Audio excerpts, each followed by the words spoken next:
시간이 되었으므로 2022년 11월 29일 화요일 아침 예배를 시작하겠습니다. 다 같이 주의 기도로 시작하겠습니다. 하늘에 계신 우리 아버지여, 이름이 거룩히 여김을 받으시오며 나라가 임하옵시며 뜻이 하늘에서 이루어진 것 같이 땅에서도 이루어지이다. 오늘날 우리에게 일용할 양식을 주옵시고 우리가 우리에게 죄 지은 자를 사하여 준 것 같이 우리의 죄를 사하여 주시옵고 우리를 시험에 들게 하지 마시옵고 다만 악에서 구하옵소서. 나라와 권세와 영광이 아버지께 영원히 있사옵나이다. 아멘.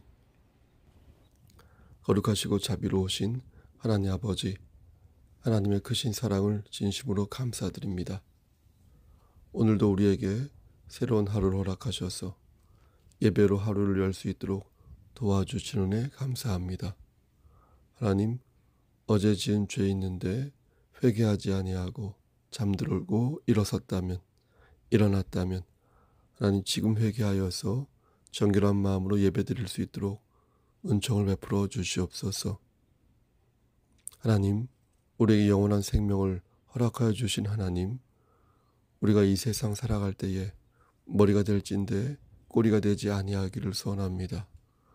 우리가 서 있는 그 자리에서 교회된 자로서 하나님을 기쁘시게 하는 삶을 살기를 소원합니다. 그렇게 살 수 있도록 우리에게 힘을 더하여 주시고 우리가 지치고 넘어져 쓰러져 힘들어할 때에 하나님의 말씀을 붙잡고 다시 일어설 수 있도록 주여 늘 우리와 함께하여 주시옵소서. 우리에게 맡겨진 사명을 기쁨으로 감당할 수 있도록 하시고 앞으로 어떻게 살아가야 할지 삶의 본질을 생각하며 하나님께 영광 돌리는 삶을 살 수 있도록 주여 우리의 삶을 선도하여 주시옵소서. 우리의 자녀들을 위해 기도합니다. 우리 자녀들의 건강을 지켜주시고 저들이 하나님 말씀 안에서 하나님과 인격적인 교감을 나누며 살아갈 수 있도록 주여 은총 베풀어 주시기를 소원합니다. 우리의 형제와 자매들을 위해 기도합니다. 저들 역시 환난과 공궁함 속에서 더욱더 하나님을 의지할 수 있도록 하시고 매사에 하나님의 주권을 받드는 자들 될 수 있도록 주여 늘 함께하여 주시옵소서. 하나님, 우리 성석교회 공동체가 말씀 안에서 아름답게 성장하기를 소원합니다. 각 지체들 머리 위에 함께 하시사 교회로서의 위용을 보일 수 있도록 하시고 특히 심신이 연약한 자들에게 함께 하시사 저들이 넘어지고 쓰러지더라도 아주 넘어지지 아니하도록 늘 붙잡아 주시옵소서. 하나님, 우리 교회에는 심신이 연약한 그런 지체들이 특히 많이 있습니다. 하나님, 여호라파 되신 하나님께서 저들을 치료하시고 치유하여 주시기를 간절히 소원합니다. 모든 말씀 예수 그리스도인 받들어 감사하며 기도드렸사옵나이다. 아멘. 하나님 말씀 로마서 1장 16절에서 17절 말씀입니다. 로마서 1장 16절에서 17절 말씀. 신약성경 제성경으로 239쪽입니다. 내가 복음을 부끄러워하지 아니하노니 이 복음은 모든 믿는 자에게 구원을 주시는 하나님의 능력이 됨이라. 먼저는 유대인에게요 그리고 헬라인에게로다. 복음에는 하나님의 의가 나타나서 믿음으로 믿음에 이르게 하나니 기록된 바 오직 의인은 믿음으로 말미암아 살리라 함과 같으니라. 아멘. 하나님, 이 말씀을 들어 사용하여 주시옵소서. 예수님 이름으로 기도드렸사옵나이다. 아멘. 누구나 자랑하고 싶은 것이 있습니다. 자랑하는 것은 인간의 속성 아니겠습니까? 그러므로 그 자체를 나쁘다고 볼 수는 없을 것입니다. 문제는 남을 깎아내리면서 자랑하거나 아니면 지나치게 자랑하여서 다른 사람의 마음에 실망감과 실족함을 줄 때 잘못을 할 것입니다. 그렇지 않고 어느 정도의 자랑은 자신의 마음을 드러내는 방법일 수 있고 또 자존감을 세우는 데 있어서 힘이 되기에 긍정적인 면도 많은 것입니다. 자랑하는 것의 반대말이 뭘까 생각해 보니 부끄러움이 아닐까 싶습니다. 부끄러움은 자신의 치부를 숨기고 싶을 때 생기는 마음입니다. 부끄러운 마음이 들면 얼굴이 화끈해지고 쥐구멍에 숨고 싶어서 얼굴을 들 수가 없습니다. 하지만 부끄러움도 필요할 때가 있지 않습니까? 부끄러움을 느낄 줄 알아야 다음번에 조심할 수 있고 무엇이 부끄러운 건지 알아야 타인에게 권면도 할 수 있기에 부끄러움이 필요할 때가 있는 것입니다. 자랑하는 것과 부끄러워하는 것이 서로 다른 것 같지만 가만히 보면 밀접하게 연관이 되어 있습니다. 자랑을 잘하려면 부끄러워할 줄도 알아야 하고 제대로 부끄러워해서 발전하려면 자신을 사랑하는 마음이 있어야 합니다. 근데 놀라운 것은 하나님의 말씀이 이 두 가지를 모두 가지고 있다는 것입니다. 누구에게는 복음이 부끄럽게 느껴지지만 누구에게는 복음이 자랑스럽게 여겨집니다. 복음은 기쁜 소식이니까 부끄럽고 창피한 소식이 복음일 리가 없습니다. 하지만 복음은 나를 돌아보게 하고 내 죄를 회개하게 만드니까 복음으로 인하여 부끄러워지는 것은 또한 당연한 것입니다. 복음이 모든 사람에게 기쁜 것이 아니라 하나님을 제대로 믿는 사람에게만 기쁜 소식이 되는 것이므로 부끄러움과 자랑스러움은 하나님의 은총 안에서 공존하는 것입니다. 오늘 본문을 보면 사도 바울은 16절에서 내가 복음을 부끄러워하지 아니한다 이렇게 말합니다.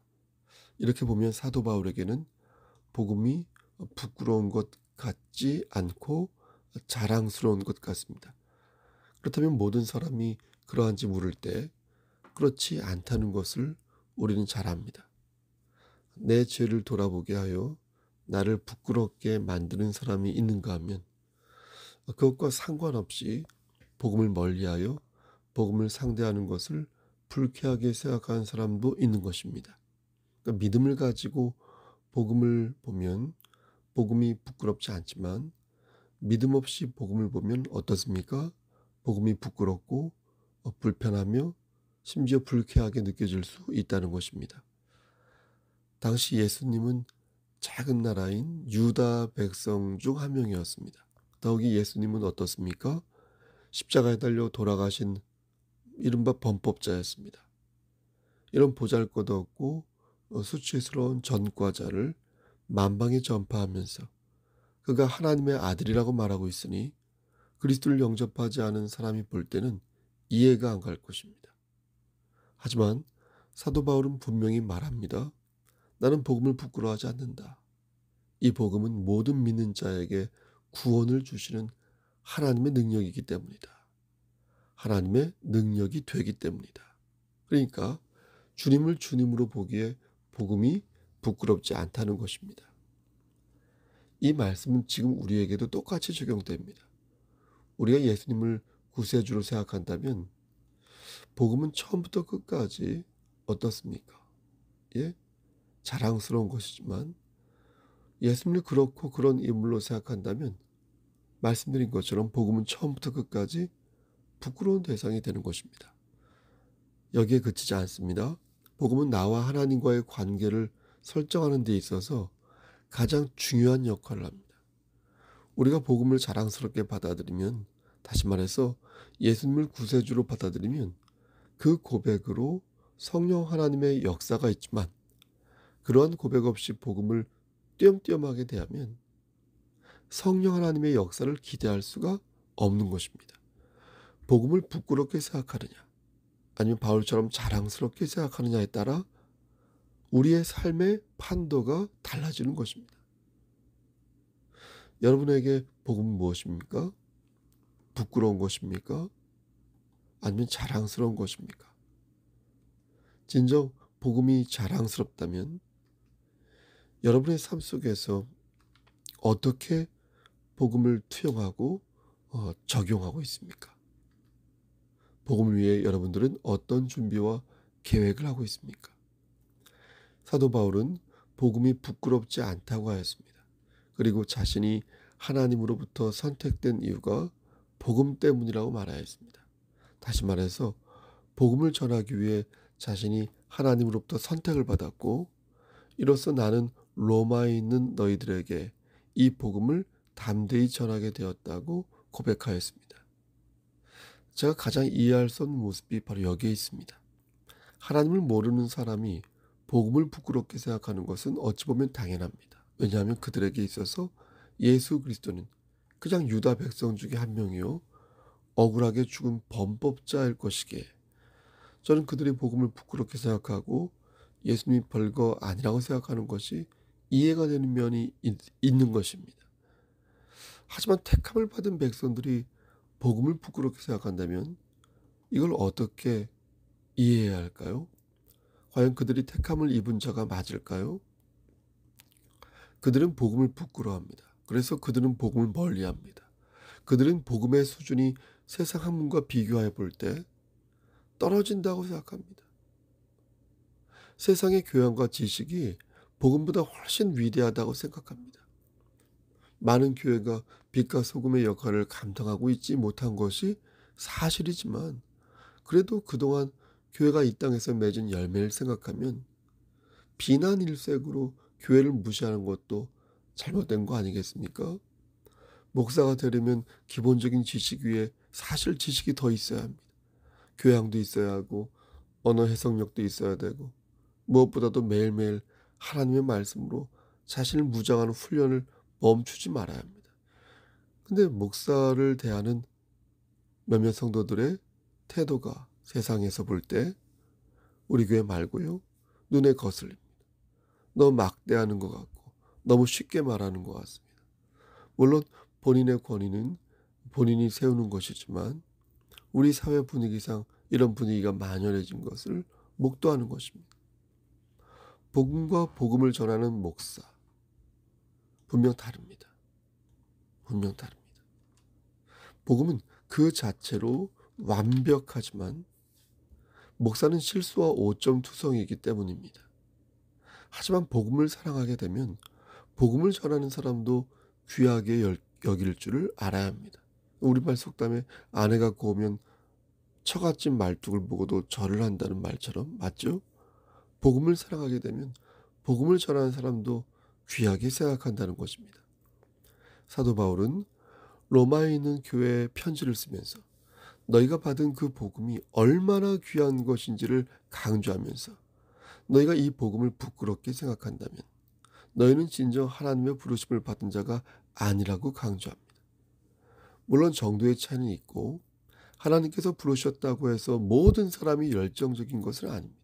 곡식과 가라지가 있다면 곡식 중에서 아직 덜 자란 곡식이 있듯이 하나님께 택함을 입은 자 중에도 그 상태가 다를 수 있습니다. 고린도전서 12장 말씀을 보면 누구는 사도로서 부름을 받았고 누구는 선생으로 부름을 받았습니다. 또 누구는 귀의 역할을 하지만 또 누구는 입술의 역할을 할 수 있습니다. 하지만 그것은 믿음의 분량을 말하는 것이고 오늘 말씀은 믿음의 진위를 말하는 것입니다. 그 믿음이 가짜인지 진짜인지를 보자는 것입니다. 용기가 없어서 망설일 수 있습니다. 여러분 그렇지 않겠습니까? 용기가 없어서 포기할 수도 있습니다. 여러분 그렇지 않겠습니까? 하지만 그의 마음속 깊은 곳에 있는 복음을 향한 진실은 언젠가는 그를 다시 일으켜 세우는 것입니다.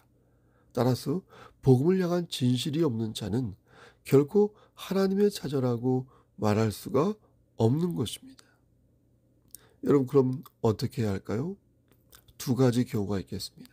하나는 우리가 하나님의 자녀로 선택된 경우입니다. 그러니까 복음을 부끄럽게 생각하지 않는 경우입니다. 이럴 때는 삶 속에서 복음의 필요성을 찾아야 합니다. 복음이란 예수 그리스도의 은혜를 믿는 것입니다. 하나님께서 주신 예수 그리스도의 은혜가 내 죄를 사하여 주셨음을 믿는 것이 복음의 요체입니다. 그것을 믿으면 그에게는 기쁜 소식인 것이지만 그것을 믿지 않으면 나와는 상관없는 하나님의 일이 됩니다. 하나님의 일이 나의 일이 되려면 반드시 둘 사이에 예수 그리스도가 계셔야 합니다. 그래서 하나님과 나와의 간격을 주님께서 이어주셔야 합니다. 그러기 위해서는 어떻게 합니까? 복음의 필요성을 찾아야 합니다. 복음이 나에게 필요하지 않다고 생각한다면 그는 더 이상 주일 성수를 하지 않을 것입니다. 복음이 나에게 필요하지 않다고 생각하면 그는 더 이상 찬양하지 않고 기도하지 않고 예배드림을 기쁨으로 생각하지 않을 것입니다. 어떤 목사님이 교회를 왜 오지 않는 것이냐고 어떤 장로님에게 물었습니다. 그래서 장로님은 교회에 갈 필요를 느끼지 못해서 안 간다, 안 가겠다 라고 말했습니다. 그는 얼마 전까지 그 교회에서 열심히 성가대를 섬기고 열심히 주일학교를 섬기던 장로님이었습니다. 그런데 지금 교회에 갈 필요성을 느끼지 못해서 안 가겠다는 것입니다. 여러분 이걸 어떻게 이해할까요? 교회가 필요하면 가는 것이고 필요하지 않으면 갈 필요가 없는 것일까요? 물론 교회를 안 가고는 그의 자유입니다. 목사가 그것을 가지고 권면을 할 수는 있어도 그 이상으로 강제하여 뭘 어떻게 할 수 있겠습니까? 하지만 저는 그 장로님에게 묻지 않을 수가 없는 것입니다. 장로님은 진정 복음을 자랑스럽게 생각한 것이 맞습니까? 그동안 장로님은 진정 주님을 사랑하고 있는 것이 맞습니까? 주님의 은혜를 감사히 여기고 있어서 당신이 구원받았음을 확신하고 있는 것이 맞습니까? 복음을 생각할 때 반드시 같이 생각해야 할 것이 있습니다. 그것은 죄입니다. 죄를 생각하지 않으면 복음을 온전하게 생각할 수 없습니다. 우린 늘 죄를 지으며 삽니다. 우리가 복음을 필요로 한다는 것은 이 죄의 심각성을 알아서 이 죄의 짐을 벗어버리기를 원한다는 것 아니겠습니까? 배가 고프면 밥을 찾게 되어 있습니다. 날씨가 추우면 옷을 껴입게 되어 있습니다. 배가 아프면 약을 먹게 되어 있고 심신이 피곤하면 잠을 청하게 되어 있습니다. 복음을 필요로 한다는 것은 복음이라는 에너지가 소모되었다는 것입니다. 그래서 내 몸과 마음에 복음이라는 에너지를 충전하겠다는 것입니다.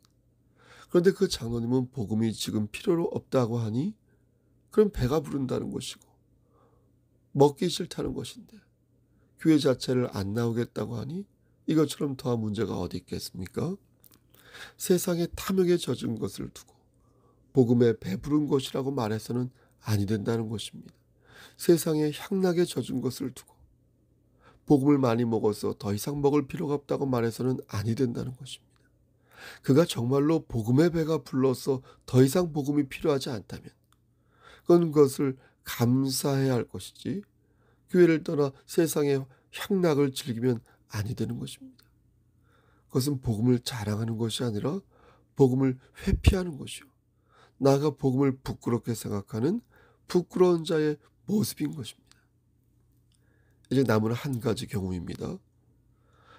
우리가 하나님의 자녀로 선택된 경우가 첫 번째 방향이라면 나머지 하나의 방향은 하나님의 자녀로 선택되지 않은 경우입니다. 그래서 복음을 부끄럽게 생각하는 경우입니다.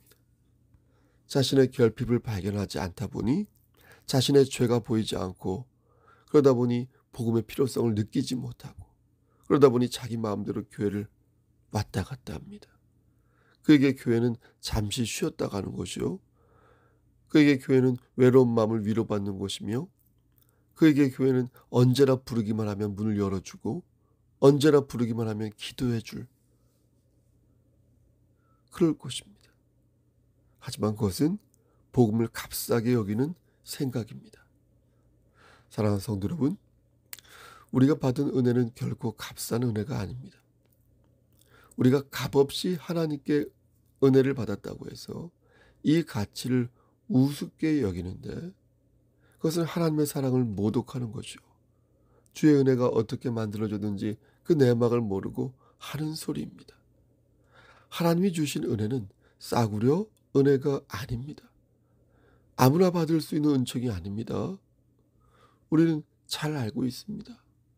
교회가 돈을 벌기 위해 오는 것이 아님을 알고 있고, 교회가 우울증을 치료하기 위해 오는 것이 아님을 또한 알고 있으며, 교회가 신부 신랑감을 찾고 심심풀이 땅콩을 얻기 위해 오는 것이 아님을 또한 잘 알고 있습니다. 설령 그것을 얻었어도 허탈한 마음을 채울 수 없다는 것도 잘 알고 있습니다. 여러분, 우리가 교회를 오는 이유가 무엇입니까? 여러분, 교회는 죄의 사함을 받기 위해 오는 것입니다. 하나님 만나서 하나님을 찬양하기 위해 오는 것입니다. 그 어떤 것으로도 해결할 수 없고 그 어떤 것으로도 채울 수 없는 몸과 마음을 그리스도의 은혜로 채우고 하나님과 나와의 관계를 회복하기 위해 우리는 교회 공동체로 모이는 것입니다.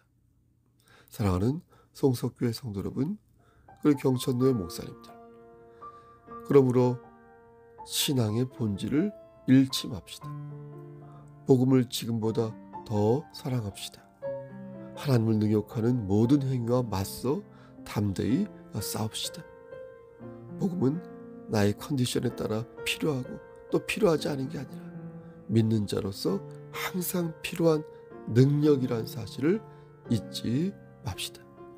진정으로 복음을 사모하는 자는 그리스도의 마음으로 형제를 사랑할 것이고, 진정으로 성령의 강권적인 역사하심을 바라는 그리스도인이야말로 기적의 체험을 맛보게 될 것입니다.